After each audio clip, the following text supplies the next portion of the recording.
The joint hearing will come to order. Without objection, the chair is authorized to declare a recess of the hearing at any time. I'd like to welcome everyone today to today's hearing entitled Balancing Knowledge and Governance, Foundations for Effective Risk Management of Artificial Intelligence.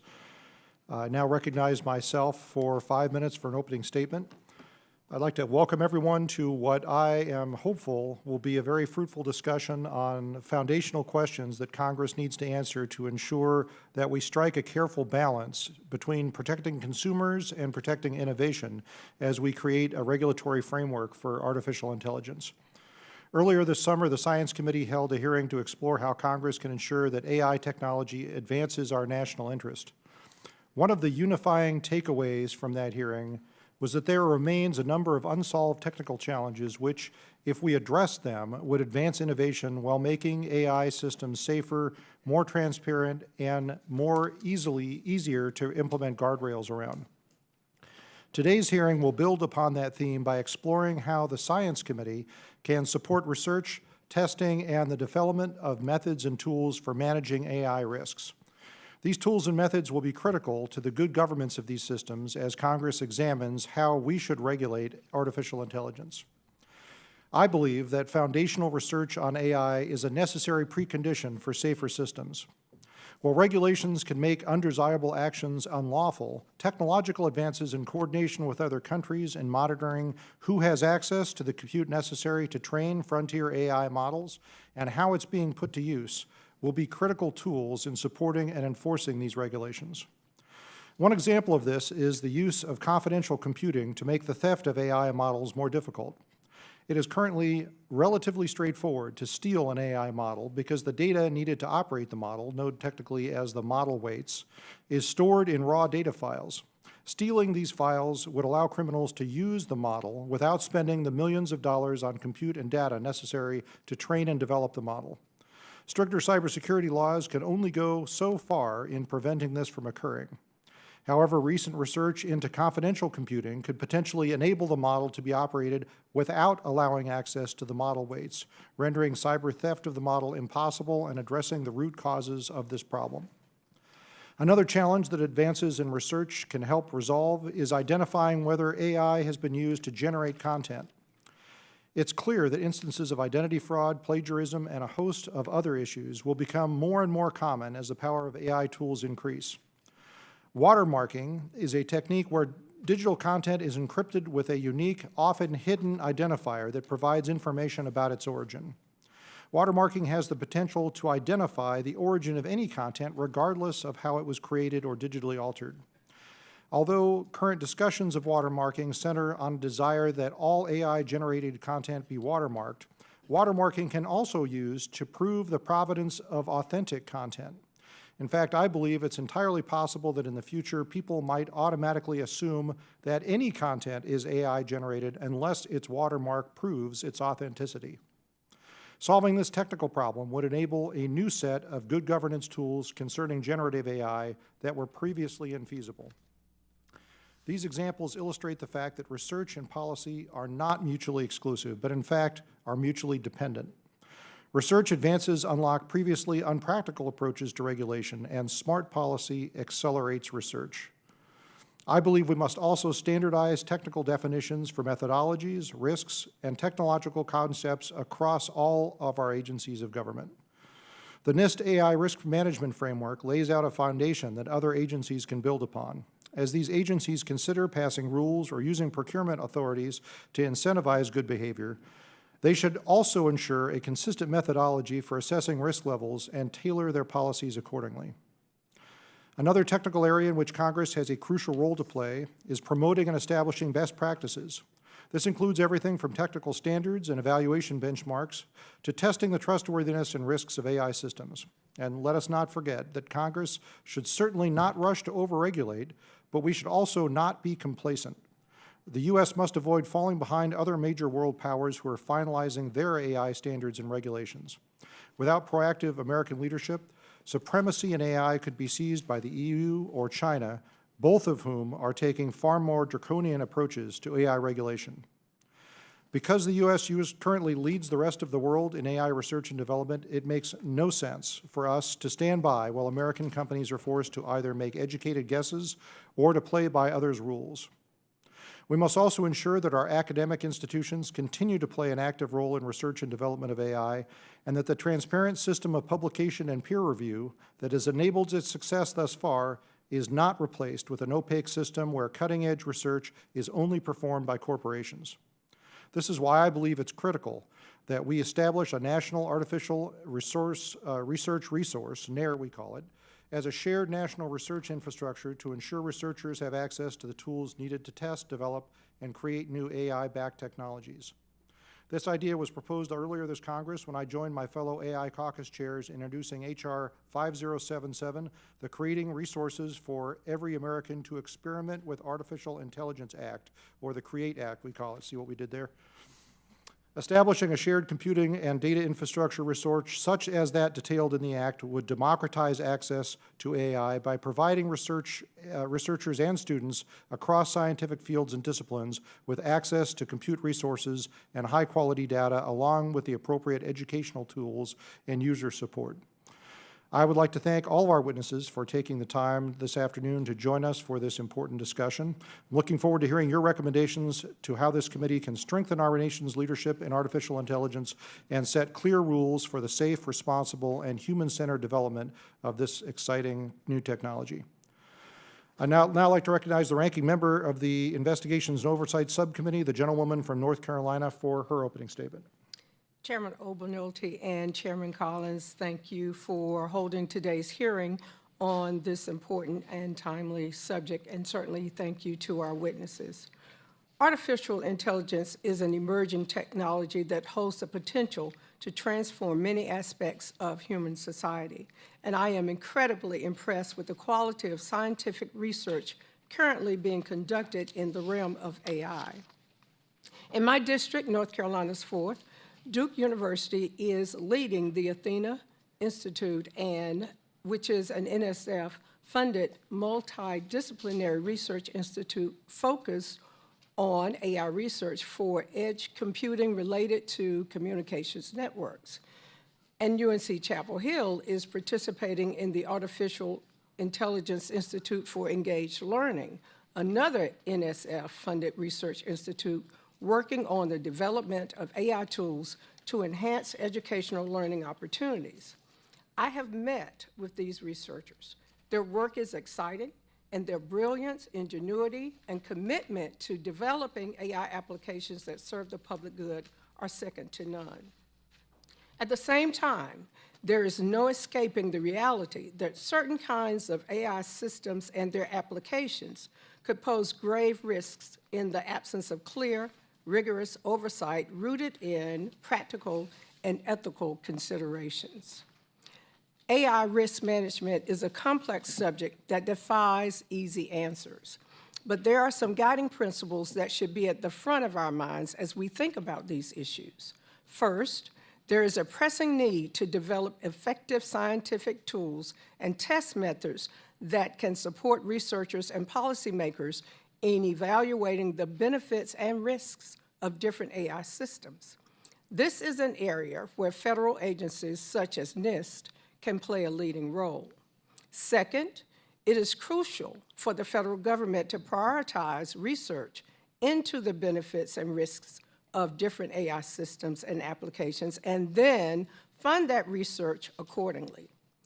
AI risk management must be a federal research priority because it is essential for understanding AI's broader impact on society. And finally, as we race to keep up with the breakneck pace of AI research and the accompanying risk, our discussion must be centered around the real-world risks and safety concerns that arise from AI systems. The debate over AI risk management has an unfortunate tendency to become fixated on dramatic existential risks like the end of human civilization, which are based in speculation. Those risks are legitimate subjects for research inquiry, but they should not be elevated over concrete, tangible concerns in areas such as equity, bias, privacy, cybersecurity, and disinformation. These are the existing fact-based risks to real people in the real world, not distractions pulled from the world of science fiction, and they deserve to be prioritized in the AI risk management framework to come. The Science Committee is the right place for this kind of discussion. We pride ourselves on our responsible and bipartisan approach to complex questions like this one, with deliberations grounded in scientific fact and informed by a broad range of perspectives. I'm confident that today's hearing will continue in that tradition. As a member of the New Democrat Coalition's Artificial Intelligence Working Group, I believe this is exactly the kind of issue that deserves more of our attention in Congress.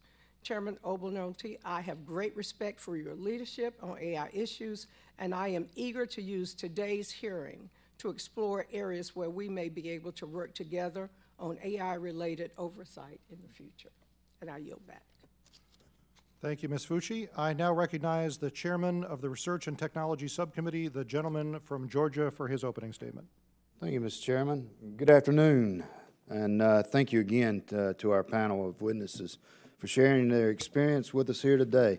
I look forward to hearing your recommendations on where the federal government should focus investments to promote the development and deployment of effective artificial intelligence systems. The purpose of this hearing is to explore an important question: what tools and resources still need to be developed in order to create guardrails on AI? I also hope we can use this hearing as an opportunity to learn where gaps exist and where further investment is needed to achieve this goal. Federal science agencies, academia, and industry are carrying out critical research to develop and test methods for the responsible methods and tools for managing risk from AI. In fact, my home state of Georgia is leading the way. Earlier this month, Georgia State University received a $10 million grant from the Department of Defense to establish the Center of Excellence in Advanced Computing and Software. The Center of Excellence will help researchers address critical problems in AI and robotics. In addition, 3 Georgia institutions have received investments totaling $60 million to lead 3 National Science Foundation AI research institutes. And they will play a critical role in facilitating public-private partnerships to advance research and translate into practical applications. As AI systems continue to be developed at scale, we must continue to address existing knowledge gaps and build off the progress we have thus made so far. This will be critical for the U.S. to lead in AI and to enable American innovation, enhance economic and national security, and maintain our global competitive edge. I'm proud that this committee and this chamber have led the way in holding public hearings to discuss these critical issues. As Congress grapples with how to regulate AI, it is critical that it is done in an open and transparent manner, unlike our colleagues in the Senate. I once again want to thank our witnesses for their participation here today, and I yield back, Mr. Chairman. Thank you, Mr. Collins. I'll now recognize the ranking member of the Research and Technology Subcommittee, the gentlewoman from Michigan, for her opening statement. Thank you, Mr. Chair. The Science Committee meets. The work continues. It is a real delight to be with you, Chairman Obolnolte, and obviously Ranking Member Fucci, our colleagues from the Oversight and Investigations Committee, and of course, the Chairman of the Research and Technology Subcommittee, Mr. Collins. And we welcome our very distinguished panel of witnesses. You had very informative testimony, and we're quite grateful. So, in the grand tradition of this committee, we have worked together to promote trustworthy AI. And I have helped pass legislation on this very committee targeting deepfakes and have worked to include trustworthy AI provisions in the CHIPS and Science Act that passed Congress last year, and we're thrilled to see that working its way through NIST. Mr. Keene and I have a bipartisan bill, the Privacy Enhancing Technology Research Act, which just passed through this committee a few months ago. And as soon as the Congress is back open, we hope to see it hit the floor. And will support, this bill supports privacy-enhanced data sets and tools for AI training systems. And anyone in this AI conversation knows we need to do PETs. So today's hearing is also a very nice follow-up from a hearing that we held last year that I chaired on the Research and Technology Subcommittee to discuss AI risks broadly, AI risks and biases. We had a very informative hearing, particularly on the bias risks and throughout the, some of the racial disparities that come up. And so it's certainly quite remarkable how rapidly AI technology has advanced just in the last year since we had that hearing. Its potential benefits are obviously boundless. We could go on that front, but so too are the risks, and not just the hypothetical, but the very much here and now. And unfortunately, we have seen a swift response and good leadership from President Biden and our federal agencies to assess these risks and threats. And the Biden administration released its framework for an AI Bill of Rights just last year, and multiple executive orders to address AI risks. And I was especially pleased to see the National Institute of Standards and Technology release the AI Risk Management Framework in January. Bravo, the mighty agency that could and will. And that's just a very important step in AI safety that was developed in the 2020 National AI Initiative Act, another product of this very committee. And so this document is already helping organizations understand and mitigate the risks associated with these technologies. And I'm excited to see more major AI companies adopt this baseline for AI risk management. We're going to continue to work rigorously to develop meaningful and robust governance frameworks for trustworthy AI. That is absolutely our charge. We've got several Time 100 AI leaders as witnesses today. No pressure. We're going to look back in history on your leadership and the work that you're doing. Financial AI systems will have different risks than generative AI chatbots. We're going to need to develop technical standards to mitigate risks across sectors and use cases. Testing and evaluation of AI systems will also be critical to enable AI governance. After all, it's very hard to regulate what you cannot measure, as our friends at NIST know. I think in conclusion here, it's fair to say that we're in a big competition globally on the technology front. I sit on the Select Committee on Strategic U.S. Competitiveness with the Chinese Communist Party. We want to have the risk framework. We want to have the mitigation. We want to have ownership of the technology here. We've heard from other NIST witnesses, according to international indicators that we don't even measure as a nation, that China is leading in 27 out of 34 critical sectors. So AI is a place that the U.S. wants to continue to lead on. We want to set the standards for the world, and we're so excited to get exploring and discovering and deepening our knowledge here today. Thank you so much, Mr. Chair, and I yield back. Thank you, Ms. Stevens. We'll move now to our witness panel. Our first witness today is Ms. Elam Tabasi, the Director for Emerging Technologies of the Information Technology Laboratory at the National Institute of Standards and Technology.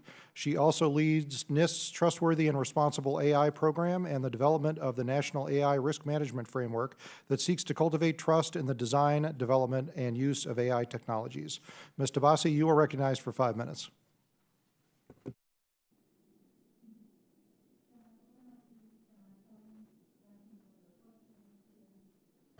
And members of the subcommittee, thank you for the opportunity to testify today on NIST's efforts to advance trustworthy and responsible AI. My name is Elham Tabasi. I'm Associate Director for Emerging Technologies at the Information Technology Laboratory in the Department of Commerce's National Institute of Standards and Technology, or NIST. I also lead the NIST's Trustworthy and Responsible AI program.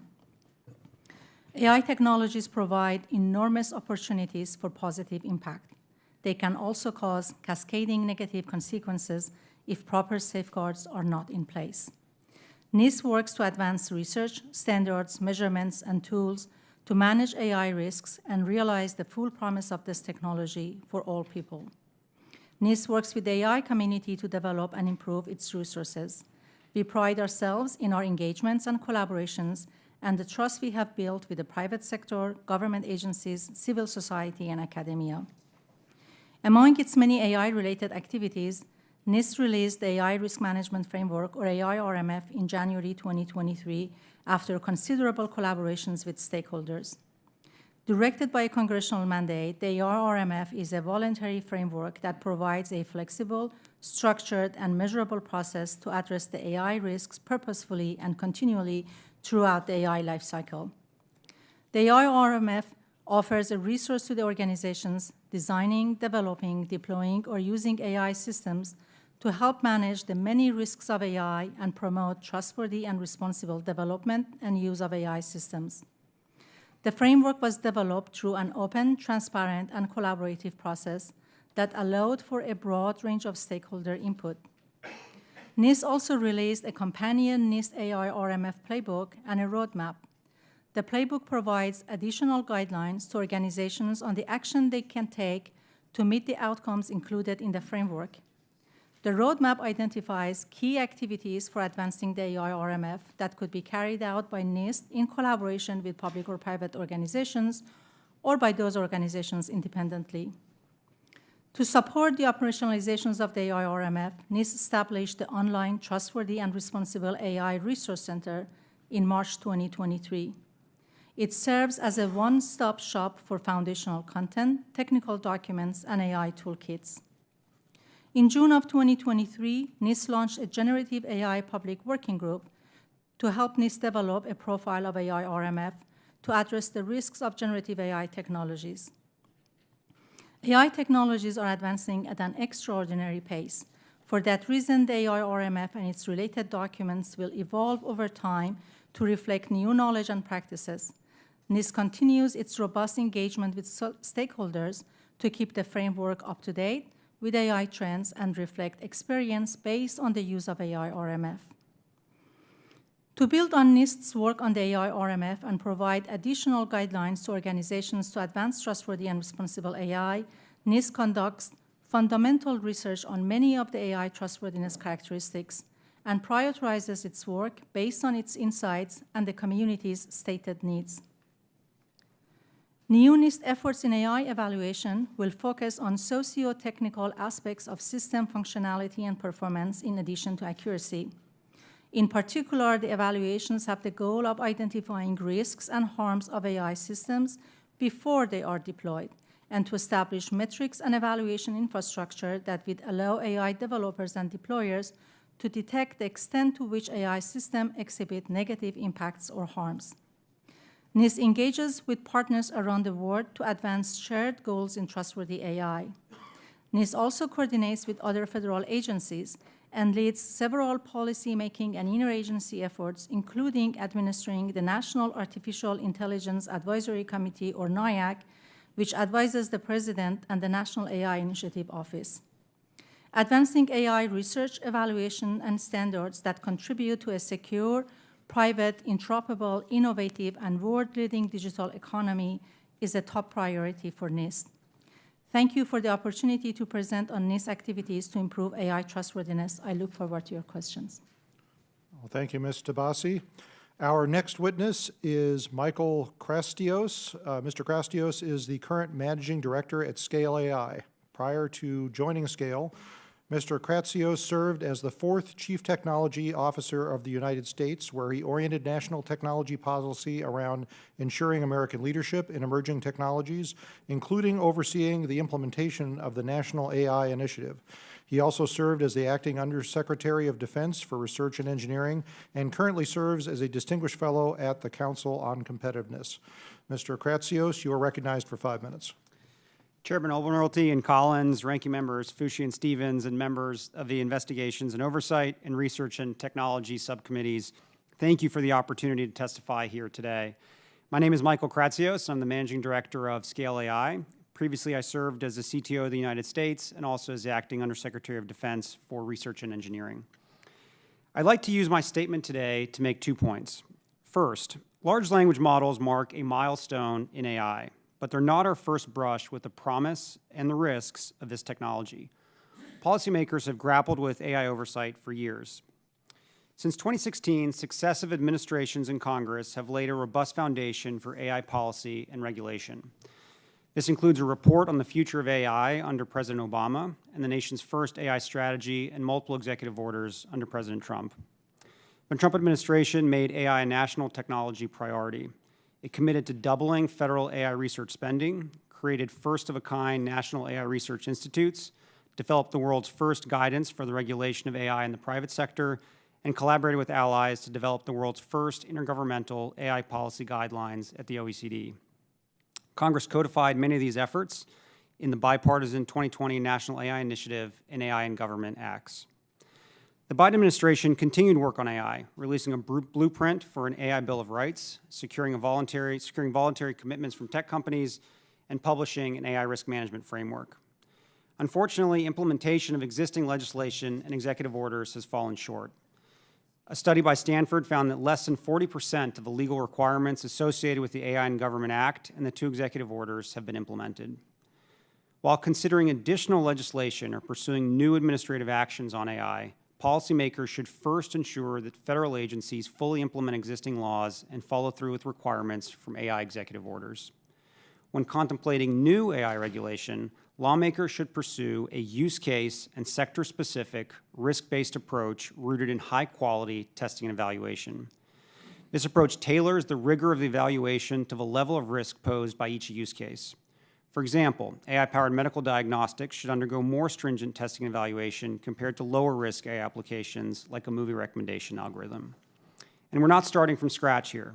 Current OMB guidance to agencies on regulating AI in the private sector already takes this approach. I believe this guidance remains fair and appropriate. The Biden administration has recognized the value of test and evaluation through their support of the DEF CON AI Red Teaming event in August. The event gathered over 2,000 participants to red team 8 leading LLMs on a test and evaluation platform built by Scale.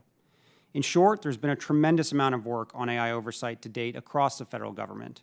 The prudent path forward is to build on existing efforts and adopt use case, sector-specific, risk-based guidelines for responsible AI deployment. Second, to ensure the deployment and development of safe, secure, and responsible AI, we must harness the full strength of America's unique innovation ecosystem of government, industry, and academia. Historically, the federal government has focused on funding fundamental R&D, and industry has commercialized those discoveries. However, rapid advancements in the state-of-the-art of AI are being propelled today primarily by private companies. This landscape requires ecosystem collaboration to ensure we develop safe and secure AI. Industry is participating in a number of consensus-building forums to address gaps in and conduct research on AI standards. Scale recently published its own technical methodology for LLM testing and evaluation, which combines automated assessment with human evaluation of AI systems. Within the federal government, the Department of Energy's national labs represent a unique strategic asset, both for fundamental AI research and for addressing potential risks. DOE's world-leading supercomputing capabilities, multidisciplinary expertise, and university partnerships make it a natural home for the U.S. government's work on addressing frontier risk. Additionally, Congress could take a major step forward by formally establishing and funding the NAIR. This would create a critical shared research infrastructure, expanding access to computational capabilities, high-quality data sets, and educational resources. Beyond research and development, we should convene stakeholders, provide direction, and assert American leadership at international standards organizations. The U.S. should continue to engage with our partners and allies across international fora to ensure American values continue to underpin AI's development. We must not cede this ground to authoritarian governments who do not share our values.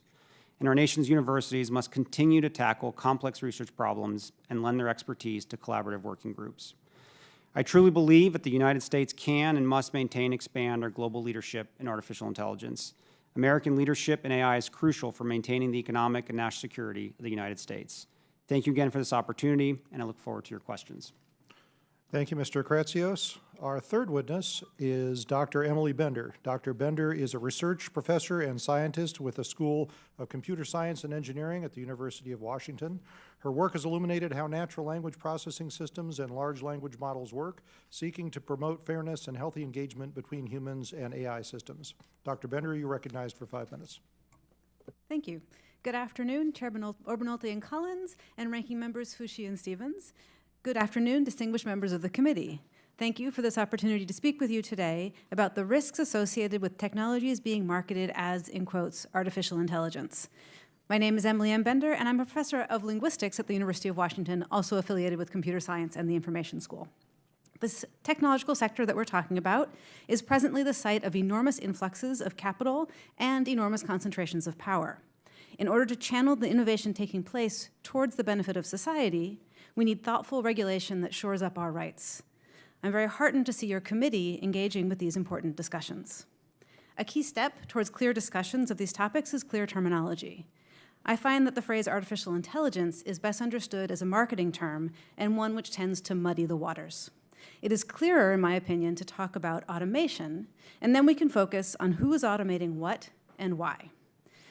Types of automation that are sometimes called, in quotes, AI include the following, among others: automated decision systems and automated decision support systems, automated classification, like facial recognition systems, automated recommender systems, like algorithmic feeds in social media, systems which provide an interface layer for access to human labor, like Uber and Lyft, automated translation of information between formats, like automatic transcription, machine translation, and image style transfer, and synthetic media machines like ChatGPT, DALL-E, and others.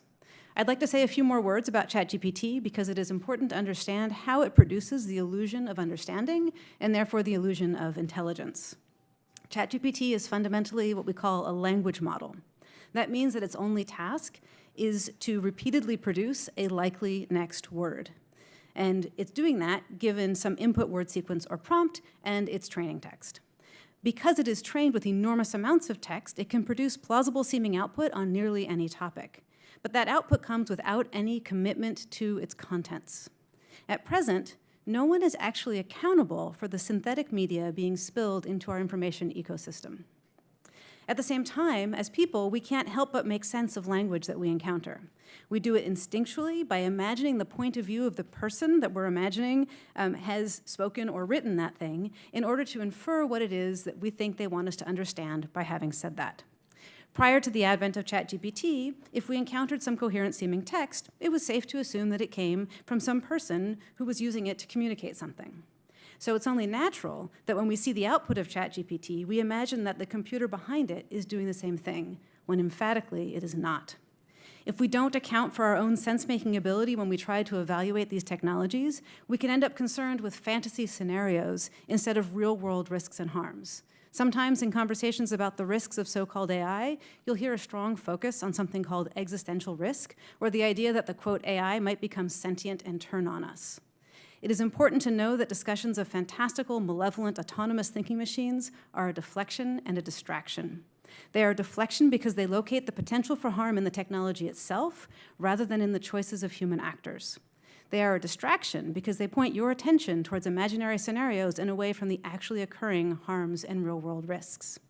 Those real harms and risks include things like the pollution of the information ecosystem with synthetic media, the exploitation of workers and data theft underlying the creation of the systems, substantial environmental impact, both in carbon footprint and water usage, the oppressive surveillance of people as citizens, as migrants, as workers, and as the formerly and currently incarcerated, the fraying of social services when automated allocation systems are being used to reduce the amount of support offered, or when the replacement of quality healthcare, education, and other social benefits with synthetic text is suggested. And finally, there's the use of automation to replace skilled jobs with de-skilled, precarious gig work. These harms are real and present, but we are not powerless. I believe that an effective regulatory remedy would include the following elements. First, requirements of transparency about the fact of automation, including the fact of synthetic media, requirements of transparency about the data systems are trained on and their resulting performance, clear accountability for system outputs, recourse for people who are adversely affected by automated systems, and national funding for humanities and social science research into the impact of technology on society. Thank you again for your attention and for the opportunity to speak with you today about these important matters. Thank you, Dr. Bender. Our final witness this afternoon is Mr. Caleb Watney. He is co-CEO of Institute for Progress, a nonpartisan research organization that promotes innovation policy and scientific advancement. His research focuses on policy methods of achieving state capacity and a posture of innovation. He's written commentary published in the Washington Post, The Atlantic, Lawfare, Politico, among others. Mr. Watney, you're recognized for 5 minutes.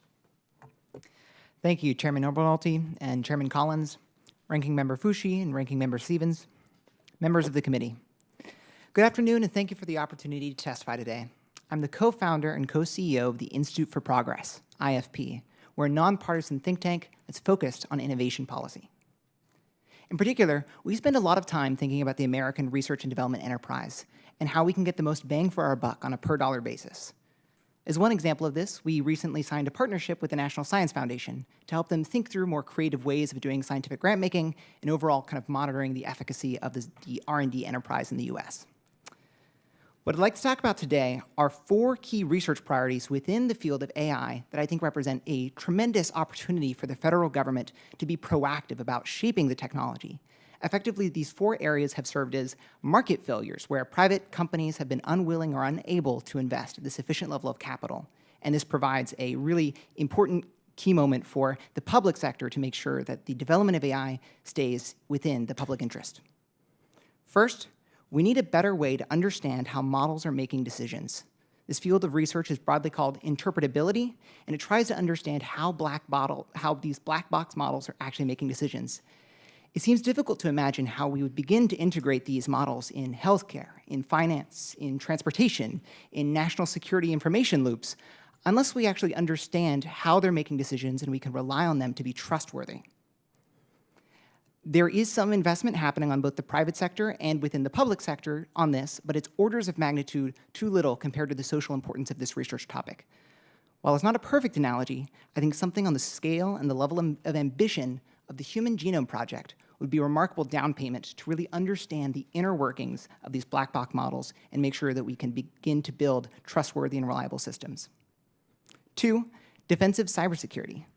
The CEO of Anthropic, Dario Amodei, recently acknowledged in an interview that if a state actor were determined to steal the model weights, that is the inner workings of how their models work, they would be unable to stop them. This is tremendously concerning, especially given the large policy investment that the national security community has been making to prevent the Chinese Communist Party and other nation states from being able to achieve state-of-the-art models. What we need are a new set of technologies to tilt the playing field back to the defensive side of cybersecurity. As Chairman Altman, as you mentioned earlier, confidential computing is one set of techniques that could accomplish this.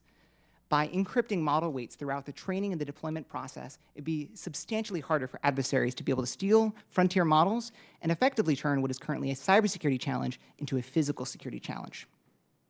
Third, we need a better set of real-world benchmarks. I think it's remarkable the extent to which we have disagreements not only about the future path of AI, but also about its current and present capabilities. I think a large part of this is due to the immaturity and the shallowness of current benchmarks. There's lots of good work being done, but oftentimes these work as multiple choice tests that are being rapidly aced, or which don't actually make apples-to-apples comparisons across leading models. Furthermore, it's possible for leading AI companies to pick and choose the benchmarks that they think make their models look best, and there's been a splintering effect across the ecosystem. We also don't really have that many models that are trying to test for real-world capabilities in open-ended environments or when humans can be a key part of the decision-making loop. This is a key area for federal research and investment, and I think a better understanding of model capabilities today could actually inform better policy discussions tomorrow. Fourth, we need a better set of techniques around privacy-preserving machine learning. Ms. Stevens, as you mentioned, I think there's a lot of really good work that is already beginning to happen on this, but between federated learning and differential privacy and model auditing and assurance, there's lots of ways that we can make the very real perception of trade-offs between AI progress and AI privacy less concerning, but this is going to be an important role for the federal government to actually invest real funding and coordination on. In conclusion, Through targeted federal funding and creative partnerships, we can target these core market failures, and we can advance research that not only pushes the boundaries of what we think AI can do for society, but also ensures that it's being developed and deployed in a manner that is ethical, secure, and beneficial for all of the US and the world. Thank you for the opportunity to testify, and I look forward to answering any questions. Thank you, Mr. Wadney. Thank you very much to all of our panelists. It was an excellent introduction to this very complicated but important topic. I now recognize myself for 5 minutes of questions. Mr. Kratsios, I'd like to start with you. And I want to talk about federal preemption, because this is something that we're going to have to decide very soon, whether or not the regulation of AI is something that is going to be federally preempted, or whether or not we're going to allow the states to be the laboratories of democracy and to innovate on this. Even if the federal government sets a floor for regulation, do we allow individual states to set a ceiling? So on the one hand, that would certainly be a more anti-federalist way to go about it. On the other hand, I fear that it might create a very complex legal and regulatory landscape that would make it difficult for smaller firms who don't have a building full of lawyers to rely on to be able to comply with. And I think it might be very destructive to entrepreneurialism. So from your industry standpoint, what do you think? We have 3 things we can do. We can fully federally preempt, we can partially preempt, and we can allow the states to set their own ceilings, or we can not act and allow the states to take the lead in this. What do you think of those 3 options? My general view on this issue is federal preemption areas of emerging technology tend to be, like artificial intelligence, can be extraordinarily beneficial to ensuring that the sort of larger marketplace of entrepreneurs is able to tackle the very important issues of building companies around this new tech. We've seen when patchworks do exist, ultimately you're not able to see the quick proliferation of technologies kind of across the country. I think the best example of this, or a really good one, is the struggle that Europe has had for many years in their long attempted to create a single digital market for a lot of their technology companies, and the failure to have one for decades kind of was a big hindrance to their ability to innovate.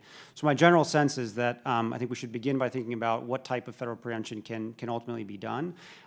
The other thing that I would worry a little bit about, and why I think there's some urgency to this, is there continues to be, as many of you I'm sure know, this almost sort of regulatory pipeline between Brussels and Sacramento. And California tends to be a state that likes to very quickly address some of these technology-related regulatory issues. And they see Brussels as kind of the place where they can sort of learn from. So my general sense is we probably should be wary of individual states like California running ahead. And I think there's a big opportunity for committees like this one to make it a much more clear regulatory environment for so many of our entrepreneurs.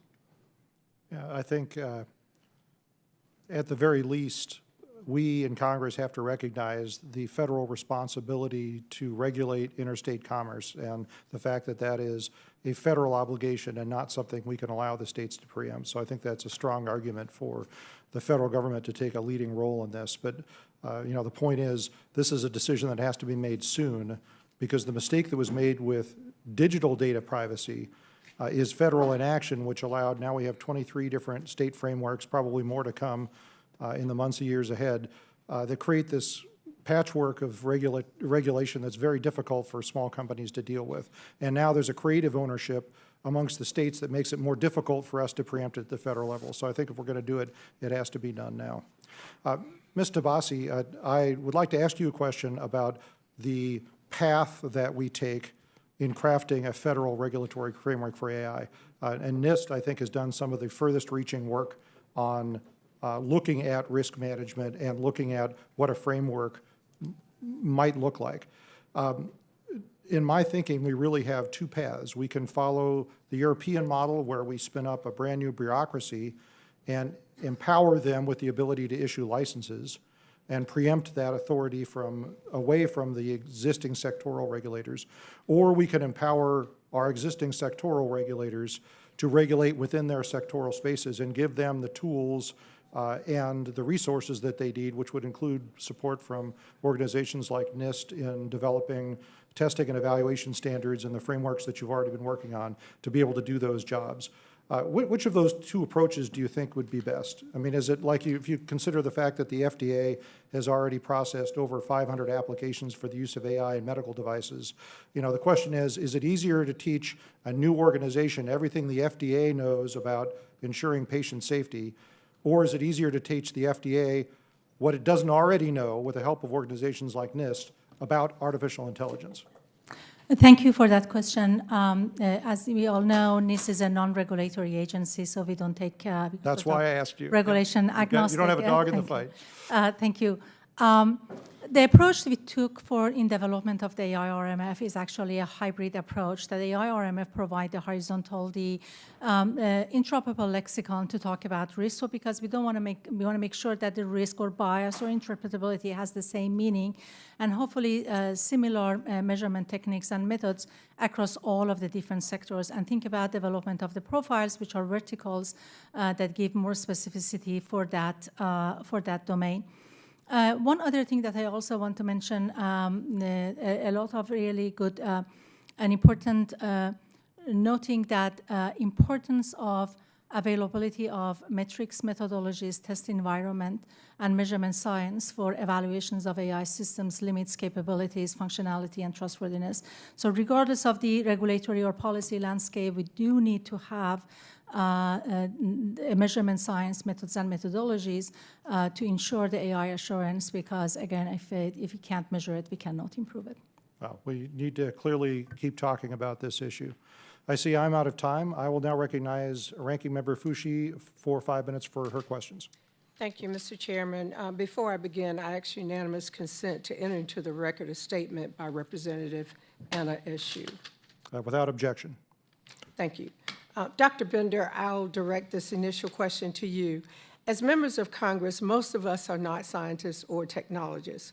We can be confronted with overwhelming claims about the capabilities and risks of artificial intelligence. Some of those risks are impacting people today, and others are theoretical. As lawmakers, how do we separate the hyperbole from the reality as we debate the guardrails that may be necessary to support meaningful governance of AI systems and applications? Thank you for that question, and I recognize that you are in a difficult position trying to navigate this. I think that one way to go is to ask people to define their terms. So when someone's telling you about artificial intelligence, ask them what they mean about that. If they're telling you AI can do X, Y, Z, ask them, how do you know? What is the evaluation that led you to that claim? And pin it down to specifics. That would be my advice. Ms. Tabasi, would you like to add any further thoughts on this question? I second everything Emily said. I think grounding the discussions into evidence and data is one way to go. And of course, we need to have more measurement science and methodologies to be able to get to those evidence. My next question is for the entire panel, starting with Ms. Tabasi. I have very serious concerns about bias and equity issues arising from the manner in which AI systems are developed and deployed. One of the most important ways to address AI bias and equity issues is to engage a broader community of stakeholders and to get them involved with AI development throughout the process. What are some of the best practices to bring diverse communities, including historically marginalized communities, into the decision-making process for the design and deployment of AI systems? Thank you for that question, and that's a really important one. And what we learned in development of the AI-RMF is the importance of reaching out and having many diverse views around the table. There are discussions around participatory engagements and how to bring the voices of the impacted community, but also the voices of the group that study the impact of the AI systems or technology on the community and on the people. Some of these frameworks talk about impacted community ought to be consulted, but beyond that, they also need to have opportunity to contribute and collaborate, but ultimately we need to have them as part of the co-design and involved in the earliest stages of the conversations. Yeah, from the perspective of scale, when we worked on our DEF CON platform for testing and evaluation, one of the things that we were excited to do with our partners was to actually deploy the testing platform to a number of HBCUs and other communities around the United States. So it wasn't just the hackers in Las Vegas, but we also took it to universities where you had a diverse set of individuals who maybe have not interacted with these models to try to test them, evaluate them, red team them, probe them in the areas that they know better than anyone else. And I think using platforms like this to be able to do these testing and evaluation experiments and opportunities across a diverse set of folks can make a really big difference.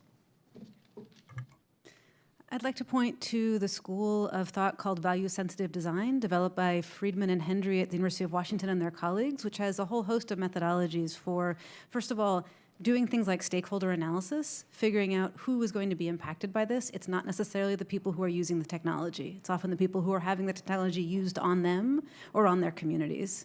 And then there's things including something called the diverse voices methodology for impaneling panels of what they call experiential experts, people who have the lived experience that gives them the expertise to understand how they're going to be affected and bring that into the discussion. So I would point to value-sensitive design. I think there's a lot of interesting opportunities to kind of involve participatory democracy in the design and implementation of AI systems.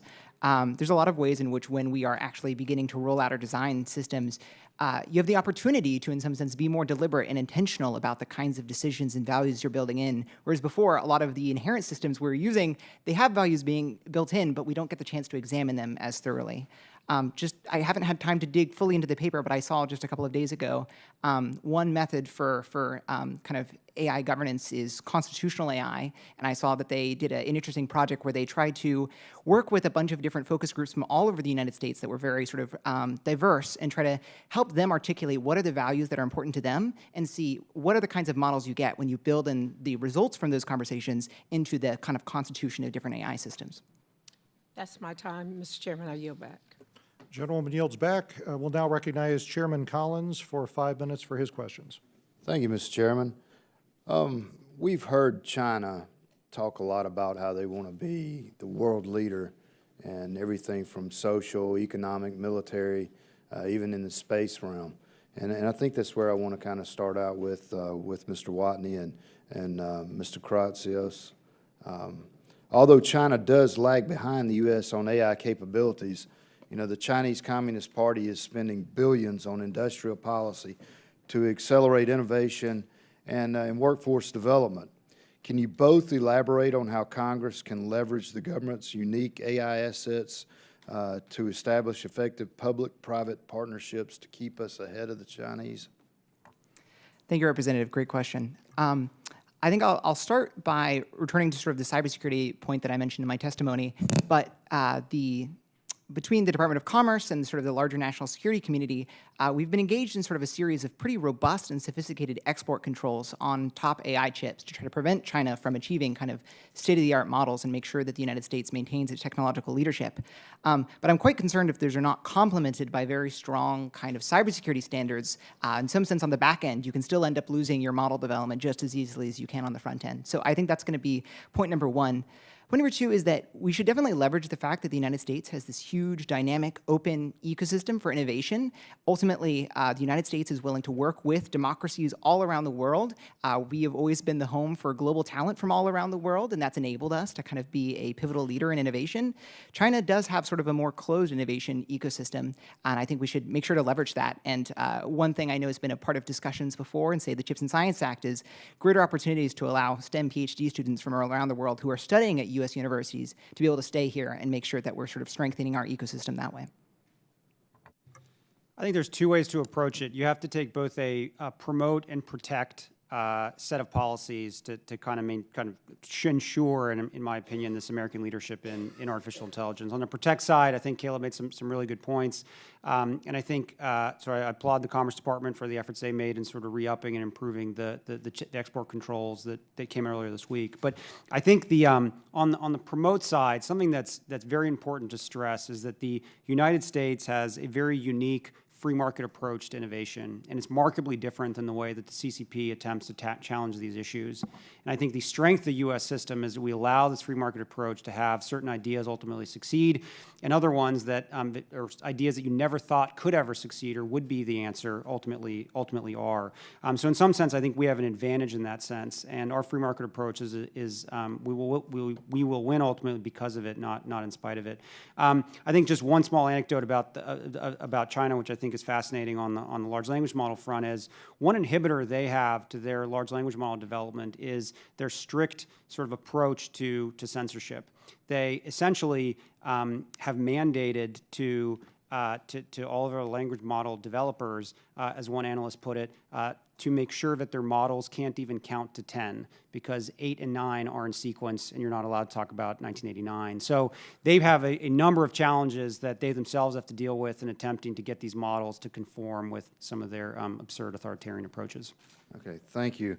Dr. Bender, in your testimony, you speak about AI identifying and classifying people through text and images, and also the risk of surveillance and oppression. With the ability of foreign-owned companies like TikTok to leverage AI against the American people, what safeguards need to be put in place and to protect us from our adversaries? Thank you. I think we have an opportunity here to set standards for protecting personal individual freedom around, what does it mean to have control over one's own data? What does it mean to have control over how we are represented online? And if we set those regulations for, software that's used by U.S. citizens or software that operates in the U.S., then we can take a leadership role there and do so in a way that reflects American values. All right, thank you. That's all I have, Mr. Chairman, and I yield back. The gentleman yields back. We will hear next from Ranking Member Stevens for 5 minutes for your question. Thank you, Mr. Chair, and I would like to submit a letter for the record from the Center for AI and Digital Policy. Without objection, so ordered. Great, thank you. And how delighted to hear so many of our witnesses, Mr. Krasios, Mr. Watney, endorse funding the NAIR, the National AI Research Resource. I think that would be very important, and many of us have called on the administration to do so. And Ms. Talabassi, could you provide an update on the critical work that ARC is doing and how that is being perceived by industry at this time? Sorry, who is doing? That you're doing through the Responsible AI Resource Center through NIST. Yeah. Oh, thank you so very much. Yes, we launched the AI Research Center end of March. Try to be a one-stop shop for foundational content, technical documents, everything that's needed for discussions of AI and AI risk. So it includes AI RMF, it includes the playbook in an interactive form to make it easy for everybody to use. It includes a glossary because, as Dr. Bender mentioned, the importance of having common vocabulary and making sure that we are in a shared understanding. There is a metrics hub to bring people, to give people everything that's happening in the world of the measurement. We are going to add a standard tracker. All of these things are trying to help the community with operationalizations of the AI RMF, particularly small, medium-sized businesses that need more help and support in operationalization of the AI RMF. We also like that to be a platform for engagement. So beyond that, just information sharing, make it a platform for conversations around AI risk management, and AI evaluations. And Dr. Bender, how else should the NIST framework serve as a baseline for monitoring and mitigating AI risks? I think it's a wonderful set of guidance. The question is, how do we make sure that people use it? And I see a couple of pathways there. One is through federal procurement. So any company who wants to do business with the federal government would have to follow these wonderful procedures. And then another is actual regulatory enforcement that companies would have to do to stay on the right side of the law. That would empower the people working on the inside, trying to figure out how to do the right thing to actually be heard. Yeah. And Mr. Watney, I was obviously excited to see you mention in your testimony privacy-preserving machine learning. And like you've said, AI models require massive amounts of data to learn and function, and we must ensure better protections are in place for the data sets and tools in AI training. And look, this is why we're excited about the PET bill, the Privacy Enhancing Technology Research Act. So what are the consequences of not protecting data privacy when training AI systems? Yeah, I think there's a few levels to this. One is obviously on just the surface level, consumers might have less trust in systems if they don't know that their information is being protected. I think to sort of create broader buy-in across the whole ecosystem, it'd be helpful to use some of these privacy-preserving machine learning techniques. I also think at an international level, I'm sort of concerned about a broader trend where democracies might feel the need to compromise on their internal privacy protections in order to compete with more authoritarian regimes. China is sometimes perceived to have certain advantages in AI because they have laxer privacy protections. But if we could, again, shift the playing field in favor of privacy-preserving machine learning models, that could enable democracies to maintain the lead in AI without sort of feeling Yeah, the we need. can have open source and we can also have privacy. Right. That's the goal. And I just want to get in here real quick, a question about workforce, because the career pathways are just underdeveloped at this point. And so kind of for anyone who wants to jump in, I just want to talk about, see if you have comments about approaches, the RMF approaches, AI skills and job activities for risk management. We've had a lot of conversations on this committee about cyber. We need an AI workforce. What's going to go into that? How do we start thinking about it? I mean, we have a former CTO here. I think there's a couple ways to think about it. I think the first thing whenever I sort of analyze these types of questions is, what are the pools of current appropriated dollars that are used towards education and workforce, and then try to map those to the areas where you believe are most relevant to the particular educational sort of upskilling that we have to do on the front of AI. I think an area that's very ripe that sits primarily within some of the work that NSF is doing on K through 12 development of curricula. So you can't teach any of this stuff. The curricula doesn't exist. And this is something that has actually been happening as part of the National Quantum Initiative, which I think may be interesting to think about from an AI standpoint, is there aren't sort of K through 12 courses for quantum. So the question is, like, how can you prepare students over time to be in a position to leverage it? And I think the same sort of thinking can kind of go into the AI sense, where if you can develop the right curricula, then you can actually have, empower sort of educators with tools to move forward. That's great. Thank you, Mr. Chair. We'll yield back. The gentleman yields back. We'll hear next from the chairman of the full committee, Mr. Lucas, for 5 minutes. Thank you, Mr. Chairman. Ms. Tabasi, in your written testimony, you highlight how NIST has begun developing industry-specific profiles for operationalizing the risk management framework. What is your assessment of the current gaps in the technological infrastructure, tools, standards that could slow down federal agency adoption of the risk management framework? Thank you very much for the question. I think the biggest technical challenge and technical gap is availability of metrics, methodologies, test environment, and standards for evaluations of AI systems.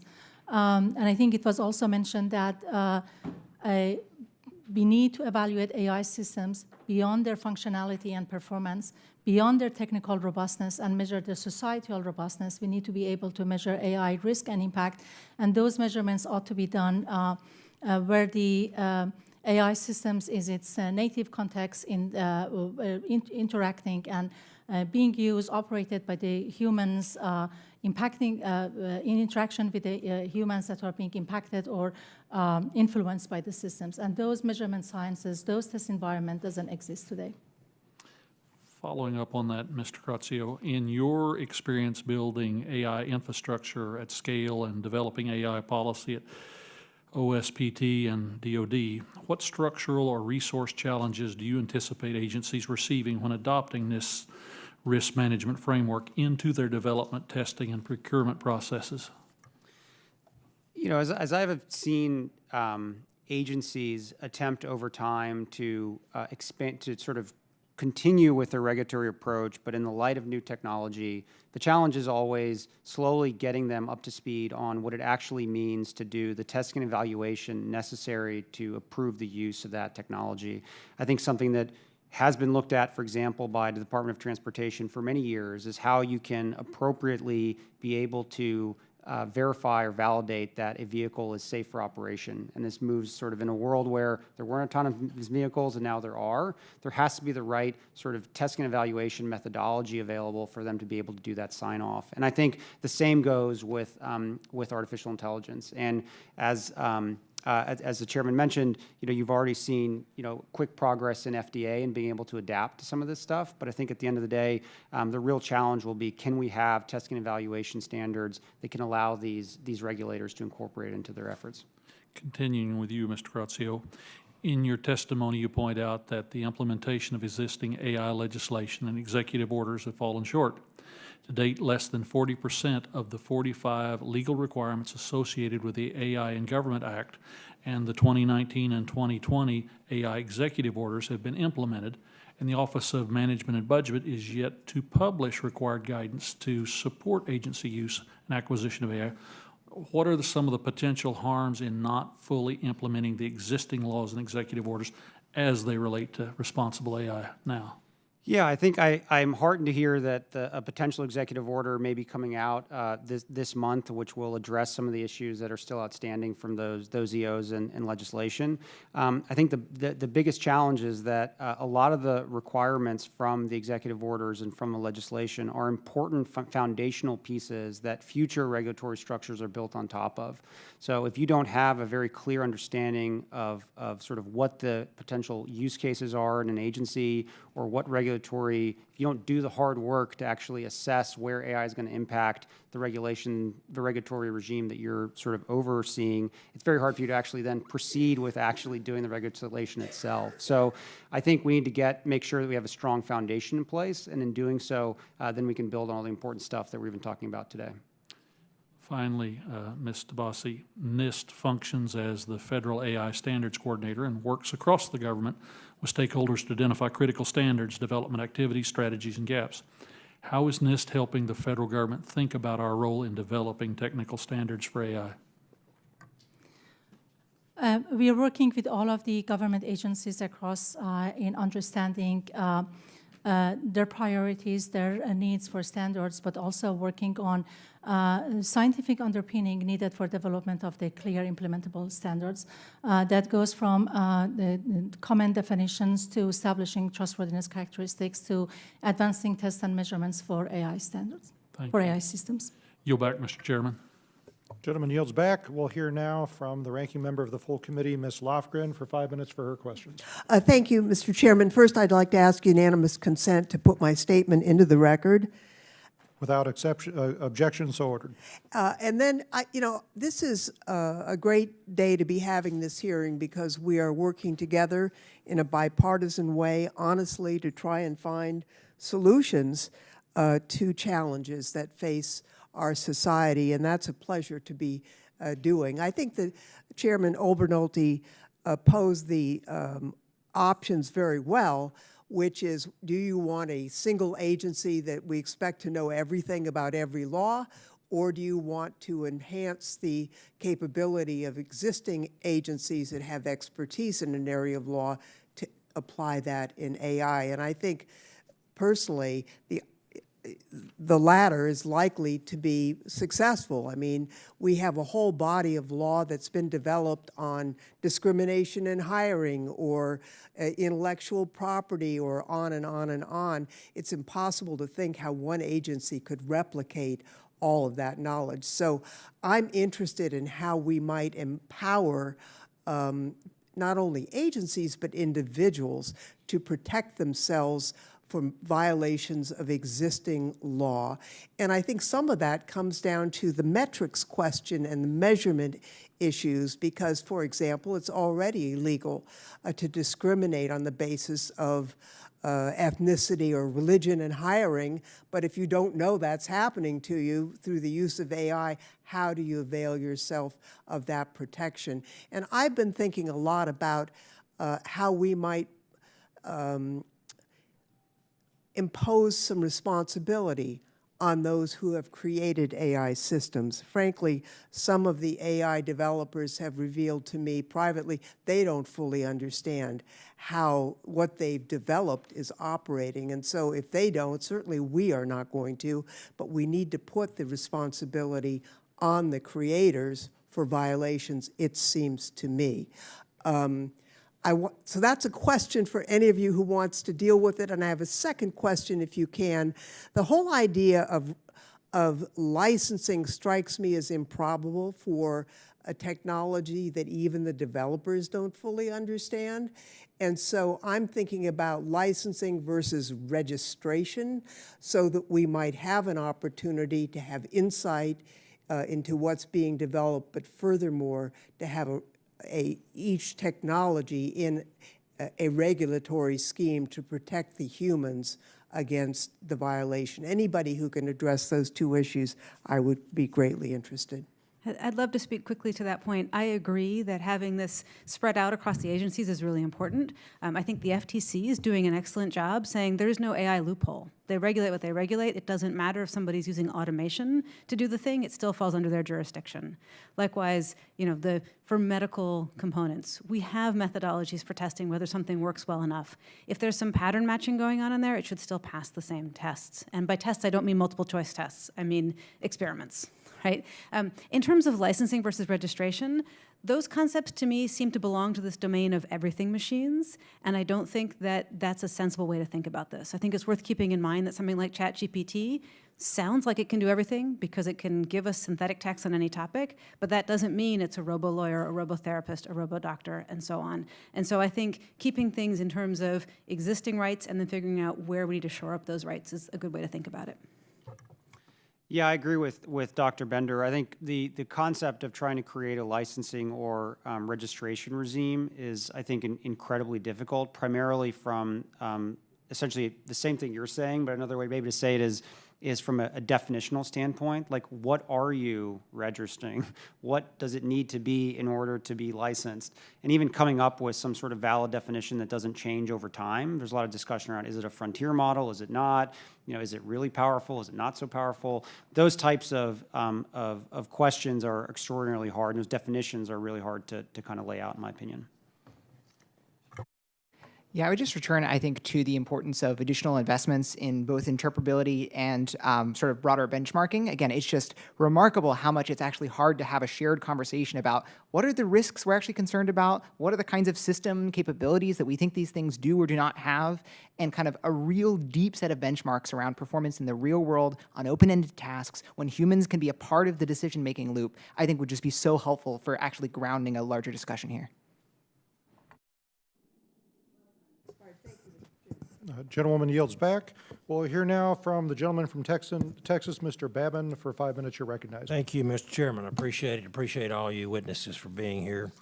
Ms. Tabasi, as you know, the Port of Houston is a vital economic generator in my district there in East Texas, District 36, but it's also a national security asset that rebuffs thousands of attempted cyber attacks each and every year. AI has the potential to bolster our defenses for critical infrastructure like the Port of Houston, but it can also be an asset for nefarious actors as well. How can NIST partner with agencies like the Department of Homeland Security, the Federal Aviation Administration, Pipeline and Hazardous Materials Safety Administration to develop and promote AI policies that will safeguard our critical infrastructure, including major ports like the Port of Houston?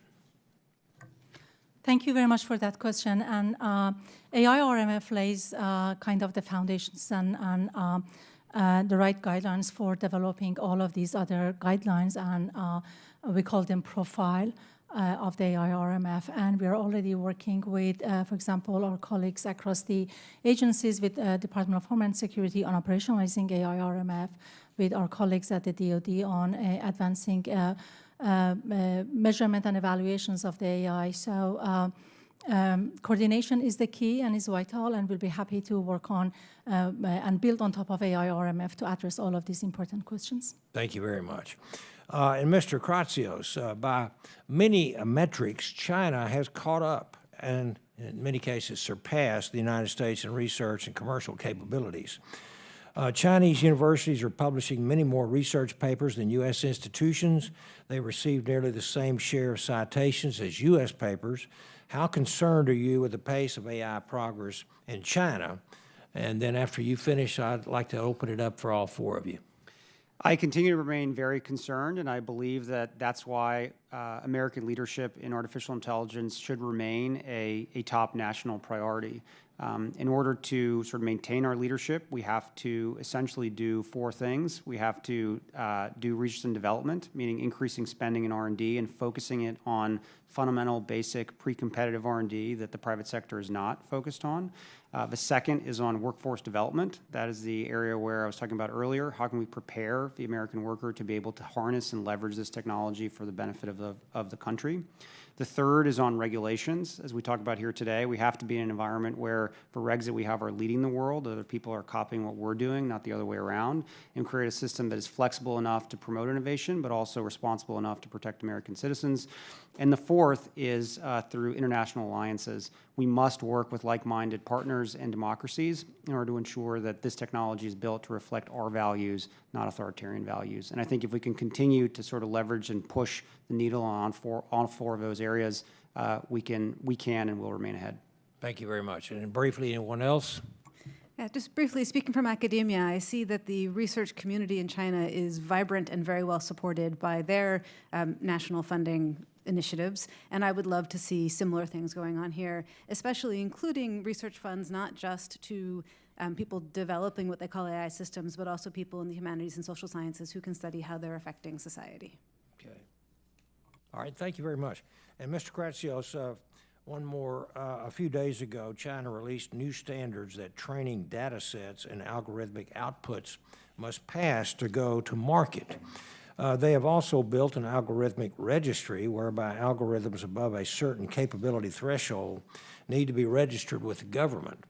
The U.S. must avoid such draconian measures while ensuring that we protect our citizens from potential harm. How can the U.S. set transparency and risk benchmarks align with our democratic values, and what tools and standards do agencies need to ensure that those benchmarks are met? Yeah, that's a really good point, bringing that up. I think that made a lot of waves in the artificial intelligence community of how the CCP is thinking about sort of enforcing their own sort of viewpoint of the world through this regulatory regime. On the part of the United States, the best approach that we can do is do the very hard research and development associated with developing a testing and evaluation regime for these large language models. Right now, there is no standardized T&E process that the government has endorsed for these large language models. Scale has taken an effort to create an industry standard itself, where we released our own testing and evaluation standard that combines both an automated approach to artificial intelligence and humans together to test these models. But I'm excited to hear about the incredible work that NIST is doing, but all this stuff can't happen fast enough. It's important that the U.S. is out there with world-leading standards as a way to push back on the approach that the CCP is taking. Thank you, and my time has expired, so I yield back, Mr. Chairman. Gentleman yields back. We'll go next to the gentlewoman from Oregon, Ms. Bonamici. You're recognized for 5 minutes. Thank you to the chairs and the ranking members. Thank you to the witnesses for being here today. As artificial intelligence, or as Dr. Bender says, automation is rapidly expanding in our daily lives, I remain concerned about how to prevent and correct bias. The Stanford Institute for Human-Centered Artificial Intelligence did a report showing that underbanked communities, for example, those who have a bank account but might also tap into alternative financial services like payday loans or check cashing services, face disproportionate errors and denials from credit reporting models that rely on AI. So denying someone access to credit because of an inadequate model, for example, could cause a consumer to lose their home or it would affect their credit and financial security. So I request unanimous consent to enter this study into the record. Without objection, so ordered. Thank you, Mr. Chairman. Dr. Bender, nice to see you again. I want to ask about how we can best correct for errors in data and in these models that integrate biases. So, of course, I support training the workforce on implicit bias, more recruitment of diverse researchers and engineers, updating civil rights and consumer protection statutes, for example. But is that enough to effectively address this issue? Those are all good ideas. I think there's more that's needed. I think first we have to recognize there's no such thing as an unbiased training data set. There's always going to be some remaining bias, but still less biased is better, and it's worth striving for. And I think that in addition to what you've already listed, a really key tool that we have is documentation of training data, because that allows us to ask questions like, is this trained on a set of data that would lead us to suggest, to want the patterns in that training data matched in our use case? So it's helpful at procurement time, and it's also very helpful for people who are seeking recourse. Someone mentioned earlier, I think it was Ranking Member Lofgren, that if you are experiencing discrimination but you don't know, what do you do about it? And I think documentation about training data will be helpful in that regard. Thank you so much. And I'm going to ask this, I'm going to follow up on a question that was started by the chair, Obernolte, and Ranking Member Lofgren. We assume there's going to be some kind of regulation. So I'm going to give you three choices. I just want to hear briefly from each of you. Existing entity like the FTC, a new entity that's created hopefully with the expertise that's needed, or is it going to depend on the topic? Do you send Department of Education the issues relating to education AI? Do you send the Department of Health and Human Services the issues related to health? Do you send employment issues to Department of Labor, for example? So if you just want to go down the line and say existing entity, a new entity, or depends on the topic, that would be helpful. I think broadly depends on the entity. I think there's, to earlier points, like there's so much already embedded law everywhere, and making sure that we're enforcing that. There might be sometimes the need for new offices within existing agencies, but I think that's probably going to be the right balance. Thank you, Dr. Bender. Depending on the topic, but with some central coordinating body, perhaps NIST, to help share expertise across. Excellent. Yeah, I agree. Depending on the body, it should be industry-specific and use case-specific. Thank you. Ms. Tabasi? I think a hybrid approach. I think, yes, AI is very contextual. It's important to do it for the particular use cases. It's also important to make sure that at least terminology is same across.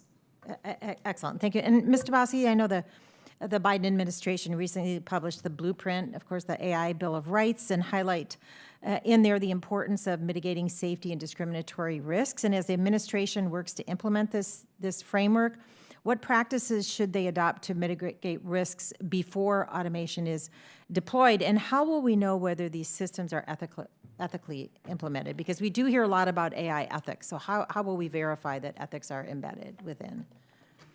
Right. So in terms of ethics, I think first, again, we need to have a clear definition on what ethics is. In AI or MF, we tried not to use ethics because it has dependencies to the culture, to the time, and try to unpack it to the concepts of the trustworthiness.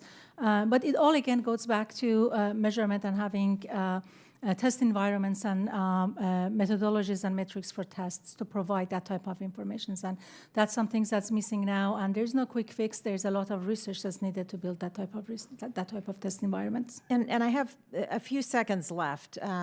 Dr. Bender, I'll ask you, ethics in automation or artificial intelligence, does it mean the same thing to everybody, or are there different definitions of ethics, and who decides what ethics means in this context? There's different definitions. The one that I like best comes from Dr. Margaret Mitchell, who talks about it basically in the process. Are you developing your system in a way that has an eye towards people who might be harmed by it and making sure that their interests are represented?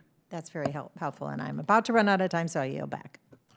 Gentlewoman yields back. We'll go next to the gentleman from Indiana, Mr. Baird. You're recognized for 5 minutes.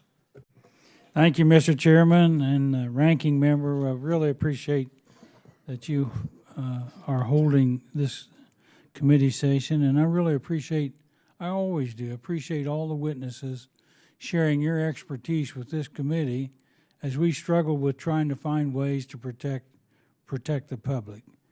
And so this committee has played an instrumental role in passing the CHIPS and Science Act. And in my district in Indiana, we have plans to start production of the chips, or the semiconductors, in the next 5 years in a fab lab in West Lafayette. But in this process, I learned that the average car has anywhere from 1,400 to 1,500 chips, and some cars have even more than that. And then my background is agriculture, and the farm equipment and the machinery that we're using to implement more and more precision agriculture is extremely important. So since AI is playing such a major role in many of these industries, I'm curious to know what role it's playing in the chip manufacturing or what does it have the capability to do in this industry?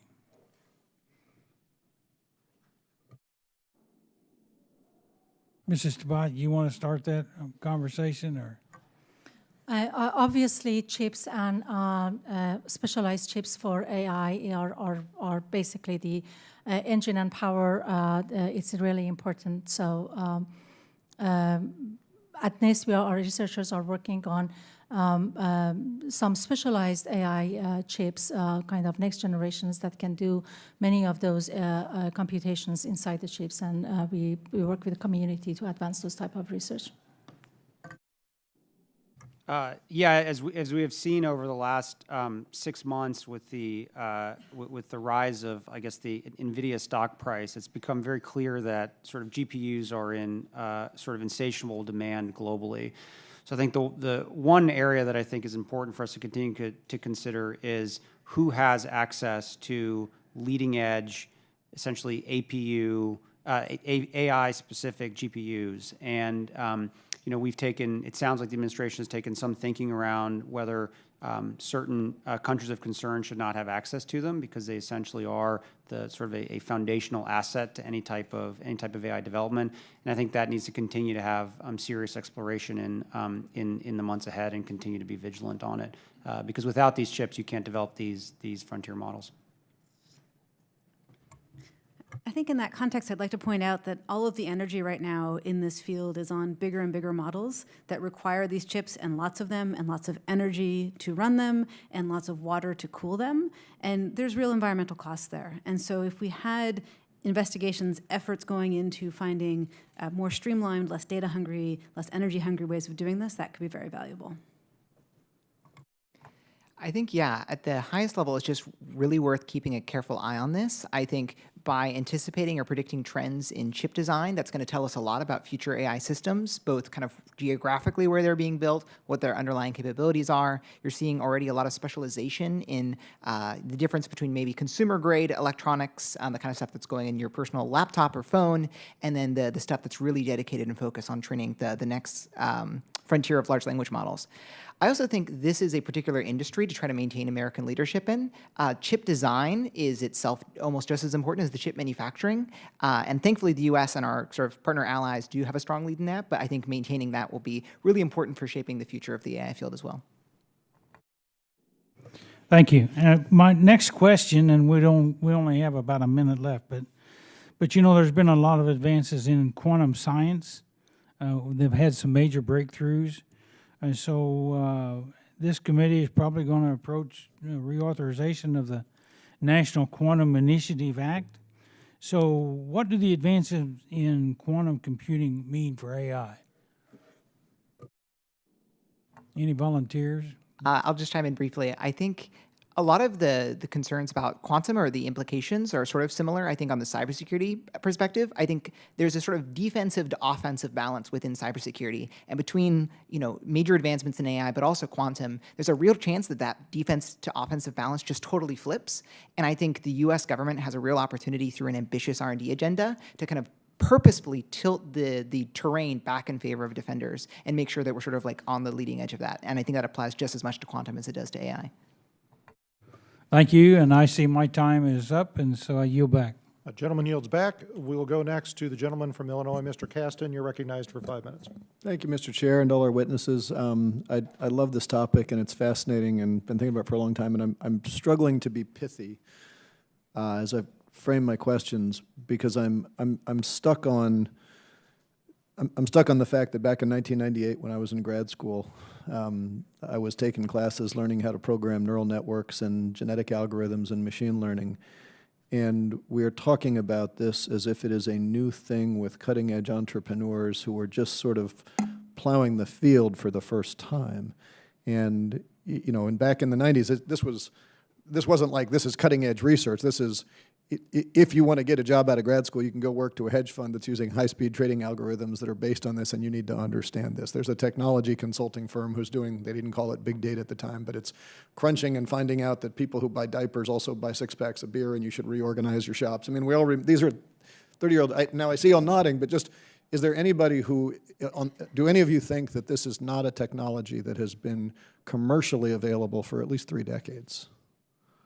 Now, granted in simpler forms, right? But the question of ethics, the question of how do we program these things, I remember having these conversations 30 years ago.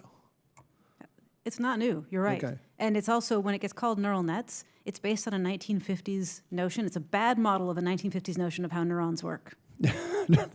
Fair. Thank you. As a former biochemical engineer, I appreciate that correction. I raise that because I get a little bit nervous if we frame this as saying, just let the entrepreneurs take care of this, and don't get in the way of regulation. If we don't first say, okay, well, what over the last 30 years have we? And Mr. Watney, you mentioned about the need for this. Do we actually have a legal framework? Because I'm not aware of one that right now says if you are using an AI system, we have, and you violate laws or you violate certain ethics rules, that we are clear about who is to be held to account. This is just, I think, a big murky area of law that we don't really have clear guidance on. And part of it comes down to not only who are the actors responsible, but like where does liability in some sense most naturally fall? I think this kind of returns back to the importance of understanding at a deeper level how the models are making decisions. If we had a sort of, if we could tear down the veil of the black box, if we could sort of peer behind and understand at a more mechanistic level how these models are making decisions, I think it'd be so much more obvious kind of where maybe biases are coming from, where inaccuracies are, what are the kinds of steps we can take. So if I could, because I want to just pick on that point. I sat on the Financial Services Committee. 2 years ago, we had a question that one of the big credit card companies was asking us to help them because Facebook would not tell them whether their ad targeting software was compliant with the fair lending rules. And so we had a fairly robust back and forth with the CFPB about who would be accountable. And it still is to some degree, the current director has a path, but I think legally it's still a somewhat open question. More than 10 years ago, this is not public information, so I'm going to be a little bit shady, but there was a high-speed trading firm who found out that their trading algorithm was making money by shorting an anticipated Russian invasion of Crimea. And and arguably that didn't break any law. It was unethical, but it didn't break any law. And they chose to shut that down. And so I guess my question, the reason why I interrupted you, and I apologize for interrupting you, is this even something that you can program a fix to? Or is this really something where whether government entity or white hat nonprofit has to have some degree of audit responsibility and an obligation to maintain auditable code? Right. I think I'm less familiar with the specific context of the scenario, but I would guess it's totally plausible Facebook or the high-speed trading firm didn't even know what their model was sort of making a decision on, which sort of gets down to it's really hard to hold different parties accountable or to know kind of where things are going wrong without an understanding of where the model is kind of making decisions. I think to an earlier point that was mentioned, like liability is probably an underrated lever here to kind of like carefully align interests across the ecosystem. And I think there's been a lot of other conversations about other regulatory tools, and those may or may not be appropriate, but liability seems like under-discussed, I think. Well, if any of you, I'm going to get tight on time here, but Lori Trahan and Adam Schiff and I had introduced a bill to give the FCC the authority to essentially say you have to be able to, if you're using these codes, you have to have, your algorithms are private, that's fine, but you have to have the ability to reach in and inspect, which raises the question of, is that the right entity? Do they have the technical horsepower to do that? And could you even have a single national entity with that jurisdiction, given as the servers are all over the world? And if any of you have thoughts or criticisms, I'd love to engage with you, because I do think it's this meaty question that, at least from where I sit, you have to have someone with auditor rights who has the public interest at heart. If any of you have comments on that before I get polled, I'm happy to hear. Can I just say really quickly, if I am running some chemical processing plant and without my knowledge I'm polluting a river next to me, aren't I still liable for that? Well, so I guess the question would be, in the case of the CFPB, who is liable for the Fair Lending Act violation? The bank who used the ad, or the algorithmic company who said, I didn't actually program to do it, it just evolved that way? I think there are cases where it's clean. There are a lot of cases where it's less clean who's using the algorithm, who is the aggrieved party, And are you liable for an algorithm that you didn't program, right? But it evolved into doing something that you don't trust. Yeah, I'd be leery of biological metaphors like evolution, always.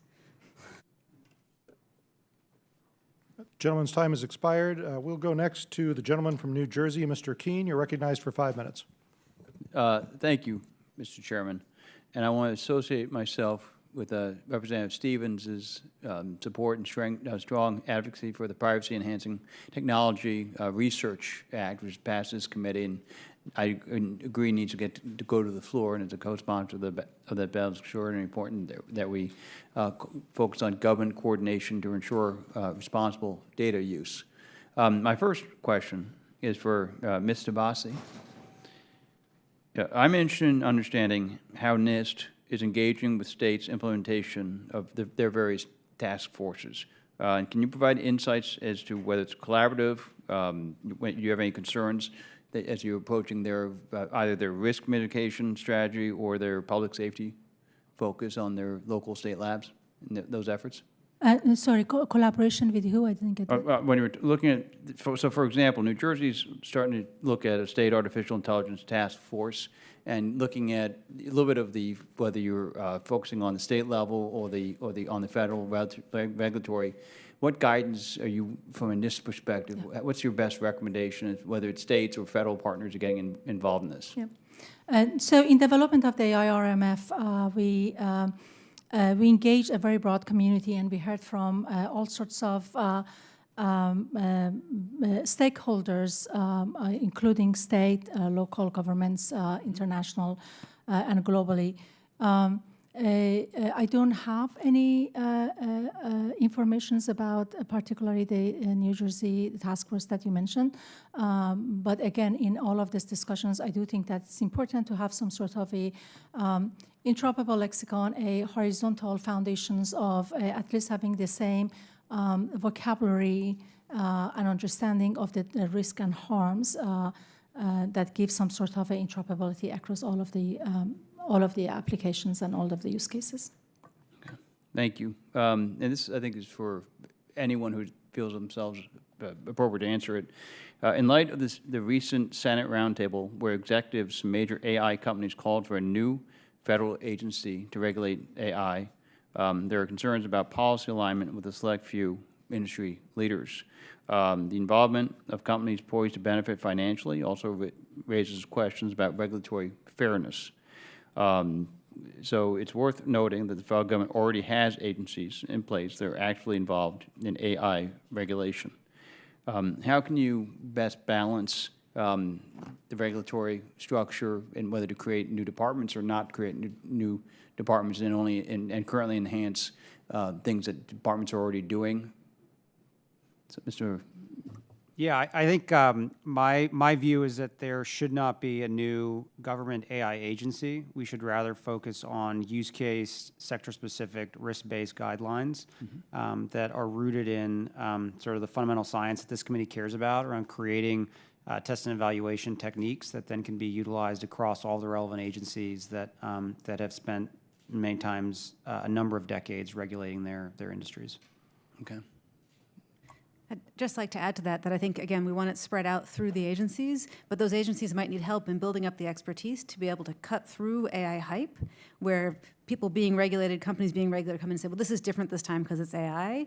We need folks in all the different agencies to be able to say, no, it's still our jurisdiction. Thank you. Ms. Watney?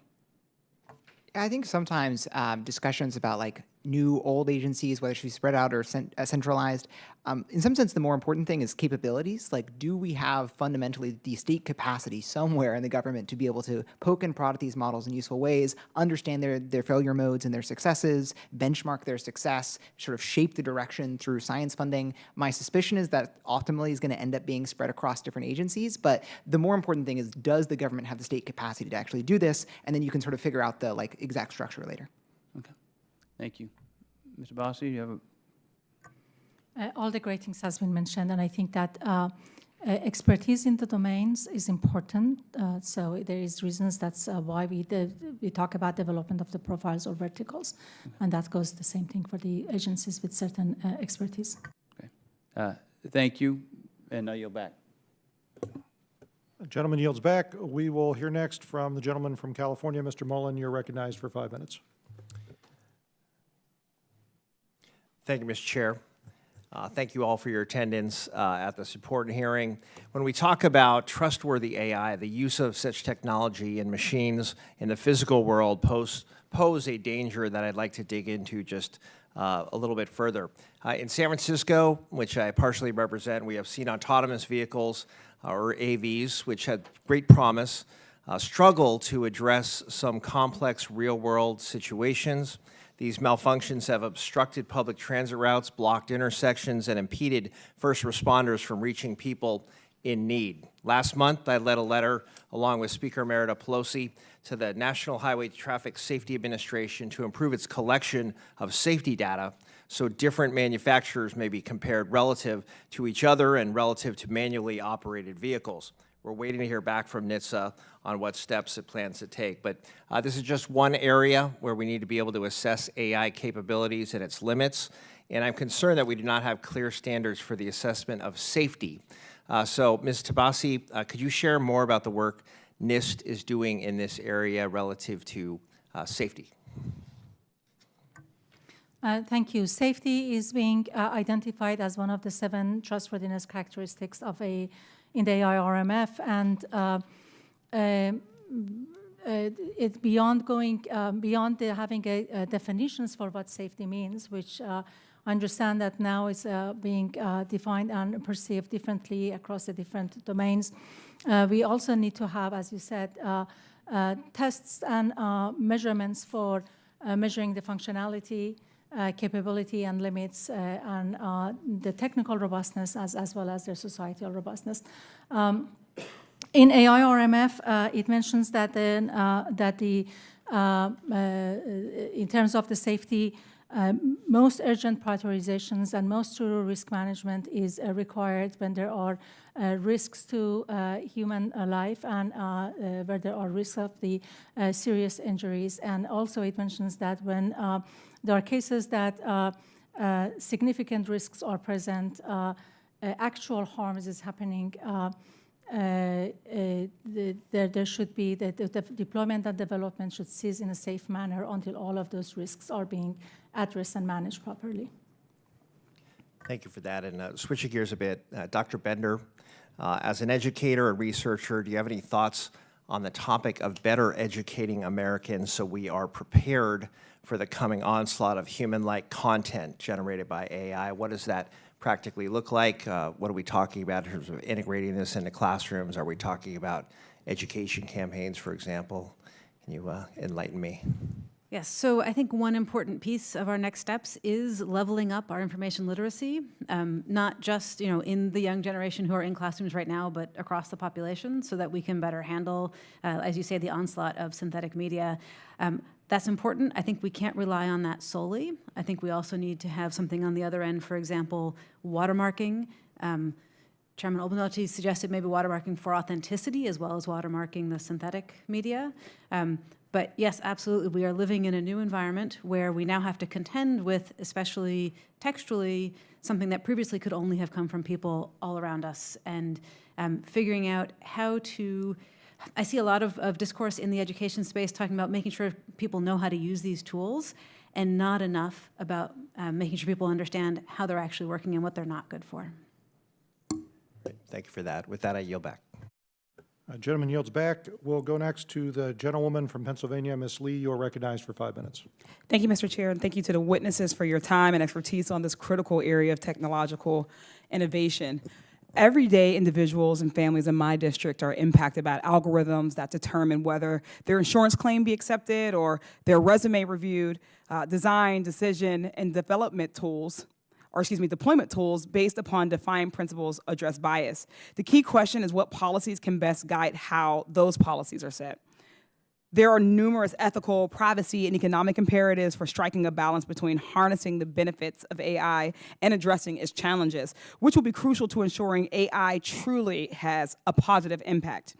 I talk about being the first Black woman to represent Pennsylvania in Congress. So my concerns are strongest felt in ensuring that the advancement of AI technology in our society doesn't result in Black folks, the LGBTQI plus community, and other marginalized communities being used as sacrificial lambs. So discussing the practical applications of AI and machine learning truly highlights, one, the ethical implications of AI technology to the intellectual property and privacy rights, and the continual war against misinformation and disinformation. It's unrealistic to expect that bias can be eliminated in AI tools. Right? It's crucial to identify what kinds of bias assessments are utilized prior to deploying the AI system, and the fact that it will be embedded in a larger system. So equitable outcomes and not just unbiased or equitable algorithms should be our utmost focus. Being born and raised in this country's industrial heartland, I'd be remiss to not discuss these implications AI will have on our labor and workforce. There are wonderful opportunities to improve efficiency and simplify strenuous work activities, but we have to remain vigilant and cautious to protect all workers and provide them with access and opportunities for skills training and education so that they're not being left behind in the technological revolution. So in everything that I do, the human element is the most critical and important to me. This remains the same in making sure that the laws and policies that we help to create and enforce build better outcomes, and that technology supports a greater humanity rather than replace it, which is the fear. Dr. Bender, bias can present itself in models in a variety of forms: racial, statistical, human, psychological, etc. Not all types of biases are equal. How are AI and machine learning decision tools being designed and developed to improve the outcomes produced by these decision processes to mitigate bias? So a lot of the work isn't trying to do that at all. And Abebe Berhane points out that using machine learning is an inherently conservative, as in past preserving move, because it says, let's take the patterns from this data collected from the past and use them to affect the future. And so if we want instead to take patterns to build the future we want, we need to be thoughtful about how we curate training data sets. And to various other points that you brought up there, we need to make sure that there's recourse for people who are harmed by adverse decisions. So from a policy-making standpoint, do you think it would be more important to define bias more broadly, or must bias be defined within the context of AI machine learning application and use? That's a really good question. I think if we leave bias undefined, we're going to have problems. And you're absolutely right. There's things, for example, automation bias means we tend to trust machines because they seem objective, and we need to be able to work around that. But there's also bias in the form of like discrimination. And so I think any legislation around bias should be defining what bias means in that context. So what regulations do you think should be applied to these tools across the board versus regulations that are specific to their use case? And in that case of the latter, how will we be able to do that for each case? So I think how to do it for each case falls back to what existing regulations actually already apply. Things that should happen across the board, I think, have to do with transparency around data sets, transparency around the fact of automation, and transparency of who's accountable, which person is ultimately accountable for decisions or outputs. Thank you. Mr. Tabasi, my understanding based on conversations I had and my staff have had with researchers at CMU, Carnegie Mellon, is that for the most part, AI decision tools are being designed and deployed without much forethought on the part of the entity deploying them as to what policies and principles will guide their use to ensure their fairness. What would you say Congress must do to separate the processes of setting principles that will guide AI and machine learning tools prior to design and deployment of such tools from the technical operation of such tools? In AI-RMF, we talk about a continuum, and that the risk management and accountability is a shared responsibility across all of them. And for any of these trustworthiness characteristics, including bias, it's important to start thinking about this as the earliest stage of the planning and design. And so talking about how we can advance research standards and evaluations to bring all of these concepts into the design and development of the systems, and not having them as a afterthought after the systems is deployed is a very important topic. Thank you, and thank you all so much for your time and your expertise. I yield back. A gentleman yields back. We will hear perhaps last, but certainly not least, from my colleague from New York, Mr. Bowman. You're recognized for 5 minutes. Thank you so much, Mr. Chairman. Mr. Bassi, the need for better evaluation frameworks has been surfaced consistently today. Will NIST partner with other agencies and private sector organizations to provide sample data and create evaluations around specific high-risk use cases like hiring? So working across the community and with everybody, our colleagues across the government agencies and our colleagues across all of the AI community, academia, private sector, and civil society standard development organizations is something that we do at NIST, and that's how we work. So we are certainly not more than open, eager, and enthusiastic to work with everybody on understanding how to evaluate AI systems in a way that not only look at the functionality limits and capabilities, but also their trustworthiness and their societal robustness. We look forward to work with that, and we are already having conversations with the community on how to set up those evaluations and advance those techniques. Thank you so much. Mr. Kratsios, just the other day I saw that the U.S. government outlined more than 700 potential use cases for artificial intelligence across agencies. Our procurement system is a key lever the executive branch has to incentivize responsible AI. As a former White House CTO, what is your perspective on ensuring that agencies contract with the most responsible, effective AI providers? You bring up a very good point around procurement being a very powerful lever in incentivizing better behavior from these potential model developers or algorithm developers more broadly. And I think developing procurement methodologies and guidelines which align with a risk-based approach is the best way to do it. And the only way you can do that is if you can actually have done the hard technological and scientific discovery of what is a risk-based approach to monitor these particular use cases. So not to put more work on my friend over here, but once we can sort out some of those testing and evaluation techniques, I think it's very critical that we infuse them into our procurement methodologies. Yes, and thank you for leading the way for me, but I wanted Ms. Tabasi to comment if she wouldn't mind. I want to say that some of the guidelines in the AIRMF can already be applicable, and again, we can start building on top of those. And of course, advancing the evaluations is something near and dear to our hearts, and we're working with the community. NIST has a long history of evaluations, and we already have a lot of different evaluations in the biometric, in information retrieval. All of those things can be leveraged for evaluations of the AI systems, and we are thinking of how to extending them, but also building this addition of being able to evaluate AI systems in their context of use with real interactions with the humans that operate them, use them, being impacted by them, to be able to assess the risk and impact of the AI systems. We're excited about that work, and we look forward to work with the whole community on that. Thank you so much. I have a question for Dr. Bender.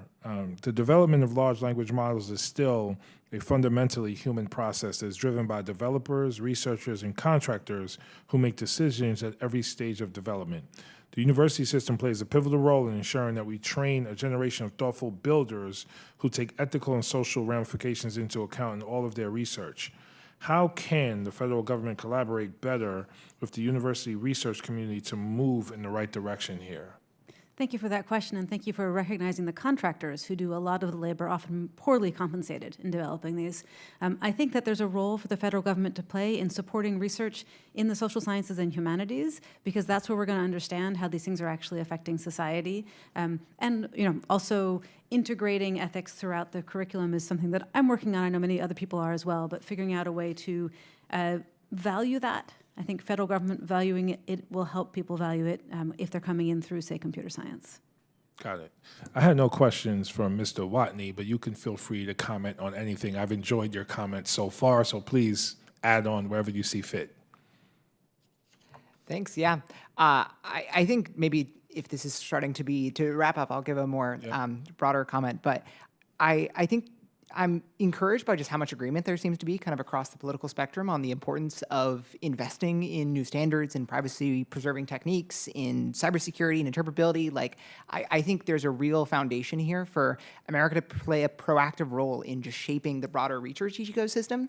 And we should also recognize this is not a new thing. The United States has always recognized it has a really pivotal role in not only the rate of technological progress, but the direction. We've done this through DARPA for satellite technology and the internet. We've done this through the NIH for biomedical technology. We've done this through climate tech. So I think this is part of a longer American tradition of really being proactive about shaping technology. And there's just, I think there's a lot of work to do.